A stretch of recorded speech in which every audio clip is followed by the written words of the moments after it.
see, the first step is the hardest, right? Right. So that is the word, to be able to incubate them so that they can launch themselves in the market with good products, but also with the right operational infrastructure.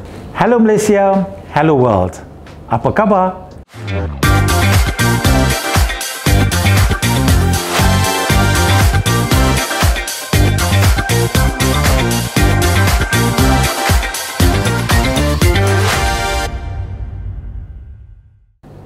Welcome back to another program of our ECM Talk with a topic for today: is cloud kitchen a new future for food industry? I'm Rajesh Shahrul, your host. The food industry is changing. High startup costs, burdensome regulations, and now COVID-19 have all threatened the restaurant industry and traditional food business models. And now we have cloud kitchens. A cloud kitchen, also referred to as a ghost kitchen or virtual kitchen, is a commercial kitchen space that provides food businesses the facilities and services needed to prepare menu and takeaway.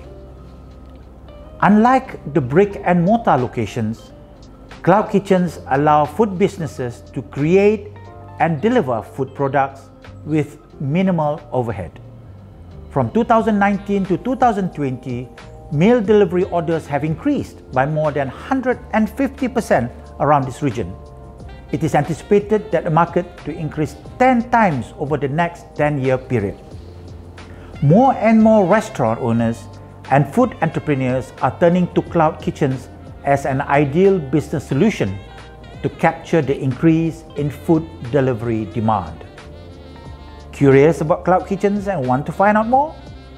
I have here with me Mr. Tony Lika, the CEO of Foodle, and his marketing manager, Ms. Nadia Norzudi, to share with us on cloud kitchen business.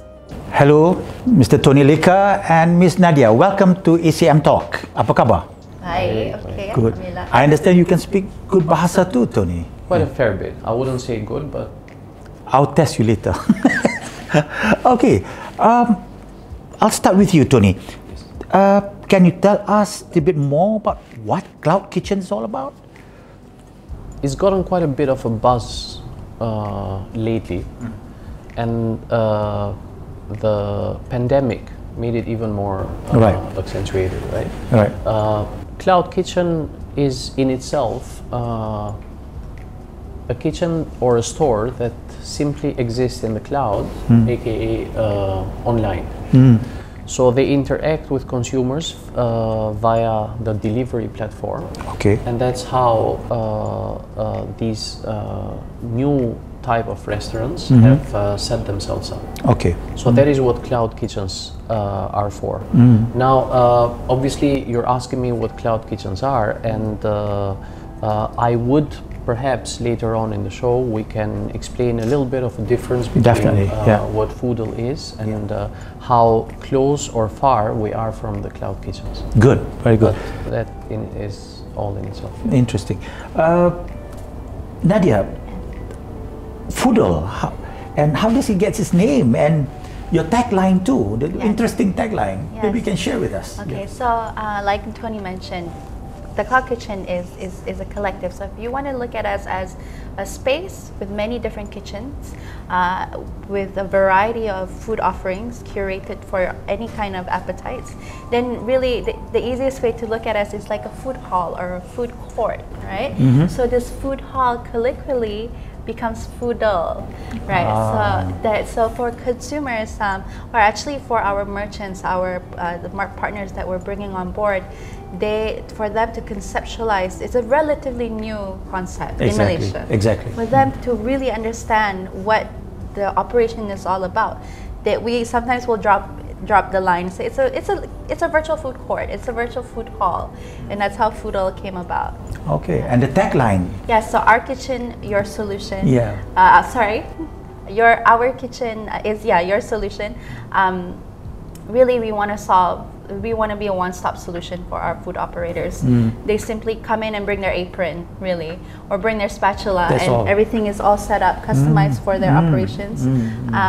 They just move in. So it's a hassle-free, take away their headaches for them. Right, And it's a full right. solution, 360 solution. But then again, to educate them to understand about the concept of cloud kitchen is another thing. And how would you do that, Tony? I mean, it's something new as far as Malaysia is concerned. Yeah. If someone wants to go into cloud kitchen, I mean, I've been in F&B for most of my working life, right? And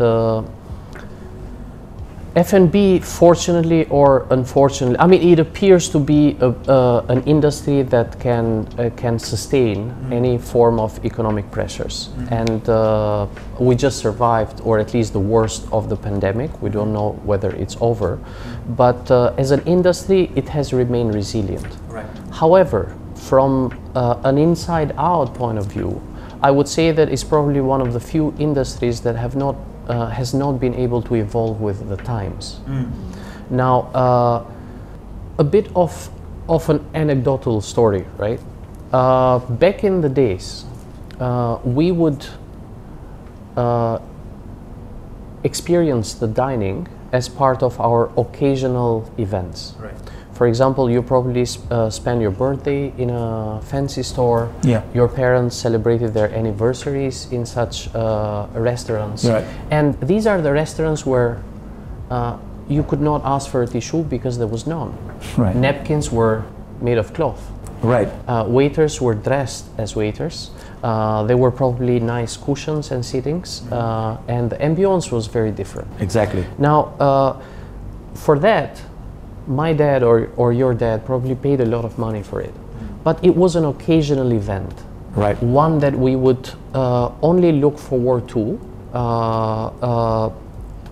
occasionally. Yeah. Now, what happened through the years is that the difference between what we used to call the experiential dining and the functional food Right. somehow got blurred.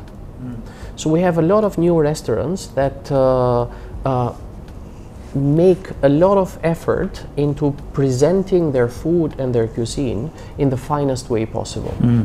So what has happened effectively is that neighborhoods are seeing more and more restaurants being set up Right. and offering that experiential food experience. Right. However, not many people can afford that experience. And Precisely. in order to deal with the pressure of lesser sales and also the economic pressures of many of the costs that are associated with running that business, then the entrepreneurs and operators would have had to turn to cutting costs or competing on price. And this has led to a rather sad statistic. I remember in 2016, CNBC published an article that says 60% of the restaurant businesses will fail in their first year. And 80% would not make it past their fifth. So if we were to take that into the Malaysian context, I mean, statistics would vary by country, right? But let's assume that, and it's not too far in Malaysia too, but let's assume that 60% of Malaysian restaurants would fail every year. If the Department of Statistics suggests that there are 150,000 to 200,000 retail food joints or restaurants in the market. Now 60 to 80% of that would mean that 90,000 to 120,000 restaurants would close every year. Gosh. And the money that have invested to make such beautiful places would be on average probably between 200 to 500,000. Right. And 80% of them would fall into this category. There are those that probably spend less, and these are the hawker stalls and etc. etc. And there are those that have spent a lot more. Yeah. So when you take that amount of investment and multiply that with a number of people that are bound to fail, we are looking at probably 18 to 24 billion ringgit of investment gone bad. Now this is the challenge of the food industry. Yeah. It has seen a lot of casualties. Correct. And this becomes the problem that setups such as cloud kitchens or food halls such as ours are focused on dealing with. And we believe we have the solution for that. Now, having said that, Tony, obviously the food itself, the preparation of the food itself, there's no compromise. Or would that be a challenge for your customers? No, see, God is fair. And there are no shortcuts or secrets to having a successful model, but there are compromises. And why we are very often referred to as a cloud kitchen is because, for starters, kitchen is something that we have not compromised with. And that's where the production of the food happens. Right. Now, a little inside information about the restaurant business. Traditionally, this model is broken down into what we call 3 sections of a restaurant. You have the back of the house, where the food gets produced. You have the middle of the house, where the last prep happens, and probably that's where the drinks are prepared, and etc., or plating. Then you have the front of the house, where the customers are dining, and the customer service happens. So 3 sections of a restaurant. And this is unfortunately, so a restaurant industry has gotten stuck in a time warp and has never evolved from this model, not until the recent years. Right.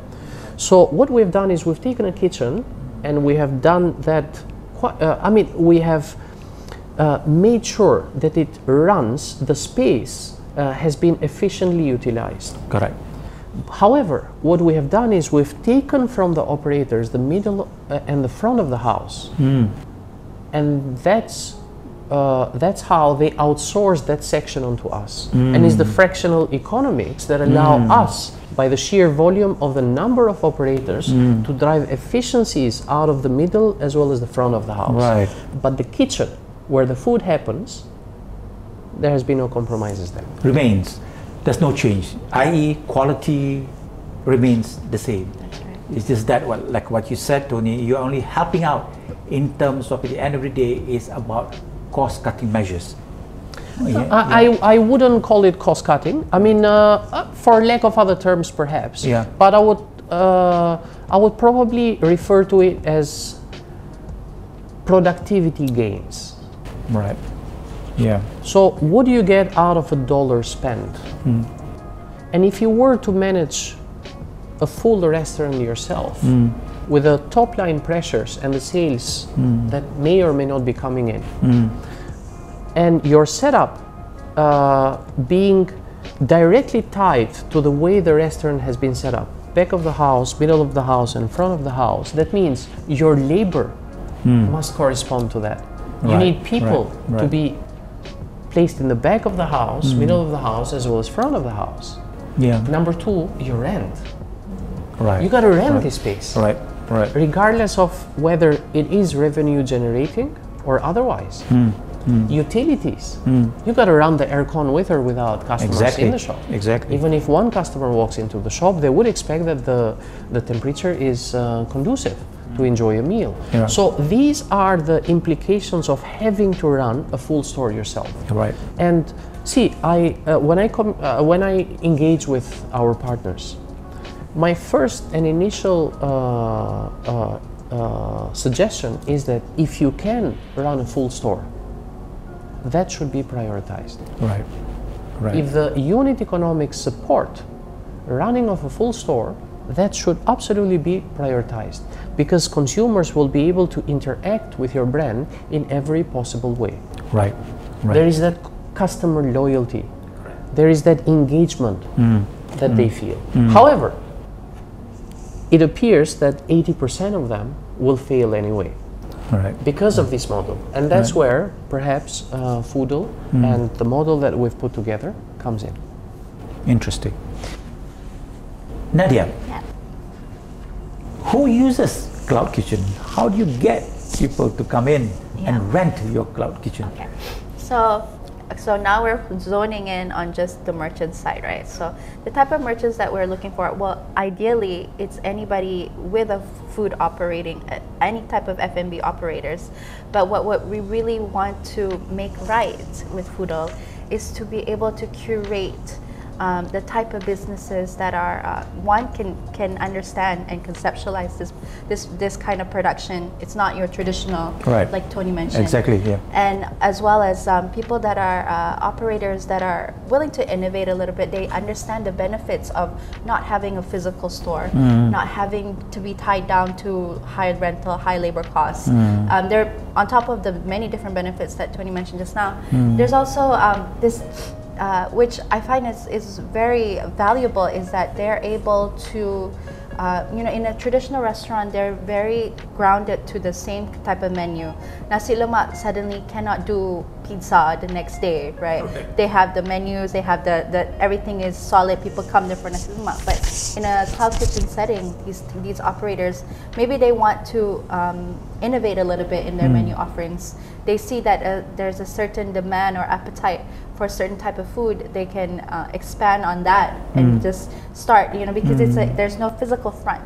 Yeah. Right? So these are the type of consumers, the merchants. Of course, obviously we want them for longer term. Those kind of, they're not there to just get their feet wet and then maybe back up and go back to the traditional way of running a food operations. But they're able to see the long-term benefits of having a cloud kitchen space. As well as growing with us.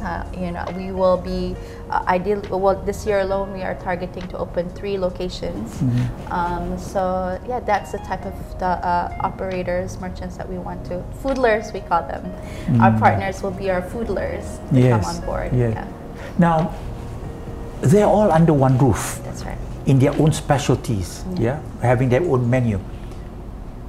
Is there a way that one will outshine the other in terms of, of their specialties in their dishes or the menu, or how do you manage that?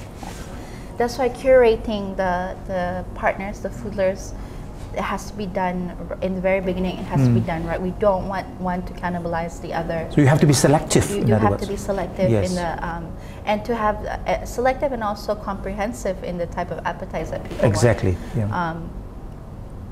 In Malaysia, fortunately or unfortunately, it doesn't stay away from your lunch boxes, your nasi campur, your ayam goreng. So as long as we're meeting the demands of the appetites that people are having, we won't run into one cannibalizing the other. Okay. Tony, can you share perhaps benefits of a cloud kitchen and how has it proven its worth? I know it's new in Malaysia. There are many benefits. One particular benefit is the model's ability to reinvent a restaurant's P&L. Okay. Profit and loss. Yes. By default, when you are set up differently and you allow yourself the room to structure your resources very differently. Although a typical Foodle location is rather large, our merchants operate out of highly efficient spaces, which by default reduces their footprint, their rent, and also their labor. So cost efficiencies and productivity out of every dollar of sale increases tremendously versus an average performing full restaurant. Which is the reason why earlier I said that if the unit economics support a full store, perhaps that would still be the ideal setup. So that is number one. Number two, the game of speed, as we call it. I mean, traditionally, even the fastest out there in the market would probably run or open a restaurant in a matter of 6 months. Anything earlier would be extremely fast, and perhaps that would not be ideal for a full store. Now, such a model such as Foodle's or the cloud kitchens out there allow for someone to plug in and play and start selling and operating within a matter of weeks, because everything has been done for them. Yeah. So when a partner signs up with Foodle, that means we would have understood and set you up with the requirements that you will need in that kitchen. Number two, we would have set you up with your delivery partners. Right. Number three, we would have set you up with the technology that you need to start selling, and leaving you enough time to, as Nadia mentioned earlier, to go and buy your aprons and spatulas, and that's all you need, isn't it? Start cooking. Yeah. Just come with, just bring your apron and bring your chef hat, and that's it. And number three would perhaps be, and this is underrated a little bit, but for a food operator, it will be very clear to them, the ability to, the flexibility that the model offers for one to be able to change their menus as they see fit. Now, every business would understand that in their offering, there will be the best-selling products. Right. And these are the products that people would know you for, and that is very likely that that is what they will order from you. Right. There will be some products that will not make it. Right. Now, the ability to change products in such a model is there purely because you have, each brand will not have an actual physical interaction with a brand. Despite of the fact that we have dine-in, the dine-in and outsourced to Foodle. Right. So consumers will interact with Foodle and the food hall that we have in place. But to the operators, their ability to interchange among menu items or even brand offerings. I mean, we know of a lot of brands that only exist in the cloud, in the online space. Exactly. They do not have a physical presence. So what's to stop you, Raja, from running your own business that people would know you for, but in addition to that, throw in a few other menu items that or brands that you decide to experiment with, and the model allows for that. So these would be the three main benefits I would cost, efficiencies and productivity being the number one benefit that people will get out of the model. Right. So for those that are there at Cloud Kitchen or at Foodle, Nadia, you need to monitor them very closely in terms of their quality, in terms of their service and presentation, I suppose, just to ensure, because these people carry the name Foodle, right? So how do you manage that? So the type of operators that will ultimately be on Foodle, they are most likely going to be food operators that you and I are both familiar with. Right. They've already had some sort of stake in the delivery industry, also traditional restaurant industry. So the preparation in terms of food safety and SOPs being built into the physical layout of Foodle itself, yes, that is very strictly monitored. Right. And then also then after the food gets cooked, it gets sent to the delivery rider. So in terms of delivery and timeliness, that also is beyond us already, because then it gets passed on to aggregators, Foodpanda and Grab Delivery doing what they do best. So for us, in terms of making sure that it's really just making sure the operations itself, when they're in our space, it is up to the highest standards of food preparation. Of course, yeah. And then later, so for their individual marketing, of course, we will do partnership marketings with these merchants as well. But for them individually, they would already have that sort of stake, that sort of reputation. Right. For right. preparation. If I may add, please, because this is a bit perhaps too operational, however extremely important. Right. That relationship between Foodle and a merchant is defined not just in the benefits that we offer, but in a commitment by both parties to deliver on the quality, safety, and customer service standards. Exactly. Yep. So when a merchant onboards themselves with Foodle, they are fully aware of what these commitments are. They are contractual, and we have the team, Foodle team of operators that will take the merchants through such quality standards, not only those that are get a mentioning in the contract, but on a daily basis. Right, right. The opening checks, the quality checks, the closing, the monthly commitments, the weekly commitments. So these are quality standards for me are key, not because we want to separate ourselves from the rest, but simply because we have found out that they are probably one of the most critical elements in sustaining a food business. Right, right. Everyone can cook very good food. Exactly. But to be able to commercialize that and serve that in a manner that is consistent and safe, that takes quite a bit of skills, I'm sure, and a lot of experience. I'm sure. Now, this being new in Malaysia, Tony, this F&B venture, how do you deal with competitors? Yeah, I agree. The model is relatively new, right, which is the reason why we are fully aware of the fact that, for starters, education is key. Educating the merchants or the potential, those brands that we believe have a potential to grow via this channel, which suggests that competition is very small. Right.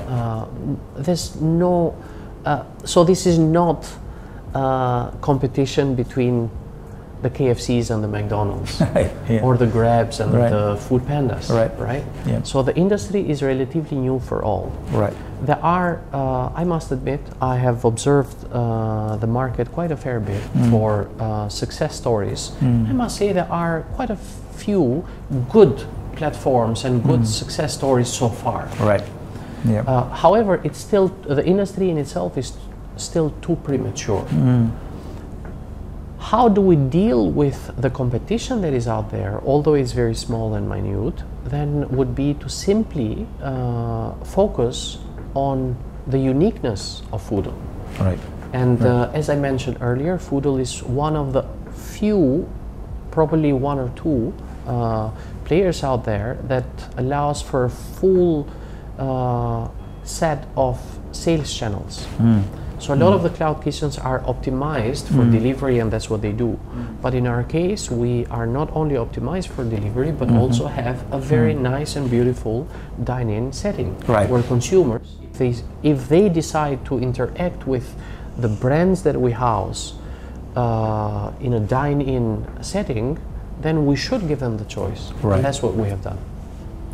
We're also the only one in the market, at least as far as I know, that offers fully equipped kitchens that are customized to an operator's needs.